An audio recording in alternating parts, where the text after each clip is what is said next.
That was the Titanic. Now if you look at this picture, you might not be able to see it very clearly, but you don't need to.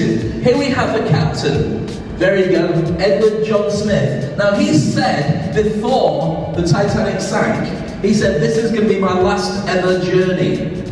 Now a big hint for you, if you ever get on a boat, and that's what you hear from the captain, or you get on a plane and say, I hope you're sitting comfortably, I can tell you this, it's not a good plan. Now if you've seen the movie, you'll be aware that that was the boat.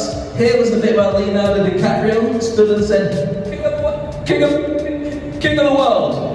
And here there weren't enough lifeboats or enough life. It was quite clear it wasn't going to work.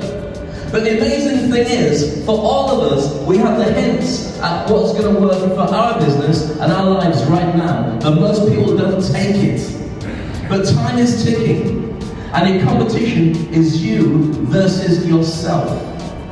It does seem to be about the world, but it's not really, because everybody's asking the same question in life, what's in it for me? So let me just share with you why it's so important to reinvent and think differently about yourself. Now many of you might recognize this. It's a classroom. And we were all taught to do one thing very specially, sit down and behave. And when you watch the teacher talking, you pretty much sit like this. Because from my point of view, standing here as a speaker, because I train people to do public speaking, and I say to them, so what do you think an audience looks like when they're happy? They say, I don't know. I said, like this.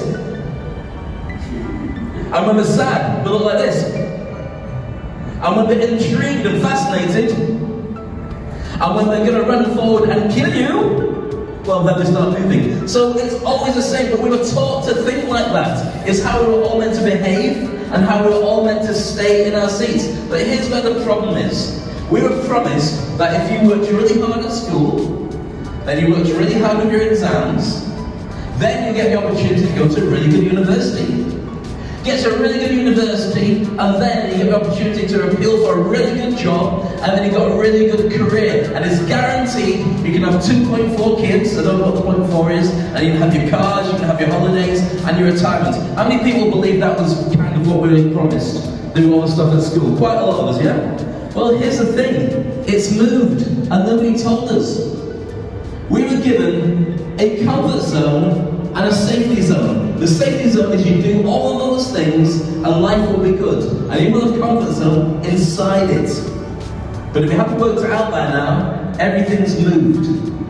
Not only is the comfort zone different, and you've got to push it and change it to be able to move out of it, but everything else has moved even further.